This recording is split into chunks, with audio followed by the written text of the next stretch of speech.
O nosso cérebro, ele é muito parecido do ponto de vista metafórico, explicando a parte funcional dele, com um músculo. Então, se você vai na academia e você faz um supino de 10, o seu músculo ele se adapta frente àquele estímulo resistido. As fibras rasgam. As fibras hipertrofiam, elas rasgam. Você come, você fortalece aquele músculo para no outro dia você conseguir levantar 11. E daí e vai crescendo. Ou semana que vem você vai levantar 12. E daqui 5 meses vai levantar 15. O cérebro é parecido? Muito. Claro que ele não cresce do ponto de vista físico, mas existem estruturas dentro do nosso cérebro, que a gente chama de neurônios, que são as células do nosso cérebro. E esses neurônios, eles se conectam uns com os outros. As sinapses, exato. E aí existe uma máxima de um pesquisador que viveu na década de 50, era um psicólogo de Harvard, chamado Donald Hebb. Ele diz que neurônios que disparam juntos, isto é, células que disparam é quando ele está ligado, digamos assim. Neurônios que disparam juntos se fortalecem juntos. O que significa isso? Digamos que você vá aprender que a capital do Brasil é Brasília. Isso é uma memória que você formou.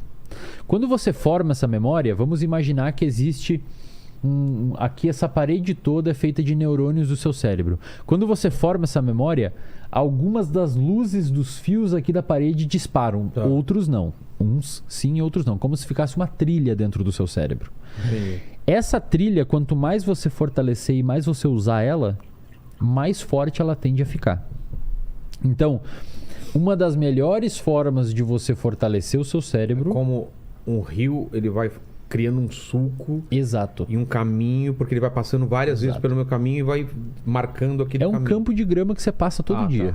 Tá. Fica uma trilha. Uma trilha. E aí, quanto mais você passa ali, a trilha fica mais evidente e mais fácil você olhar para a trilha e lembrar dela. Aprendizado é assim, cara. Mais difícil você se perder. Mais difícil você se perder. Aprendizado, aprender coisas, é exatamente a mesma coisa. Só que em vez de ser a trilha, os seus neurônios se conectam juntos. E eles ficam conectados juntos. Existem algumas conexões de neurônios que ficam juntos tão fortes, mas tão fortes... Normalmente elas acontecem num contexto de trauma, que elas são o substrato neurobiológico do transtorno de estresse pós-traumático. O que é um transtorno de estresse pós-traumático? Você viveu um acidente de carro. Cara, aquilo ali formou tão forte uma memória no seu cérebro que você começa a ter medo de andar de carro de novo porque você tem uma memória muito forte de um trauma. E para quebrar isso daí é difícil.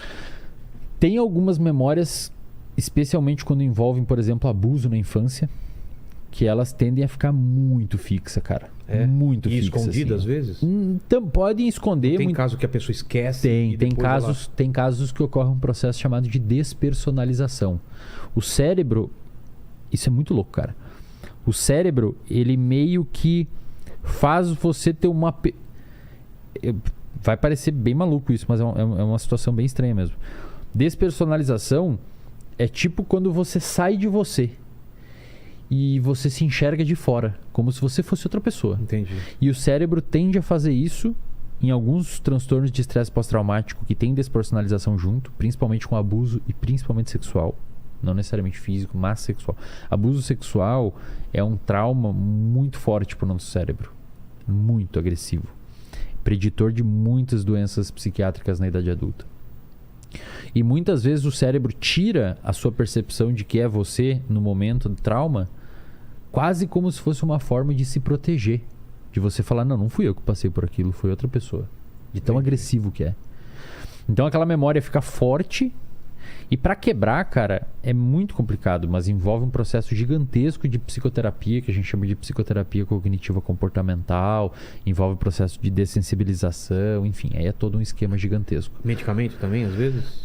Quando necessário, é importante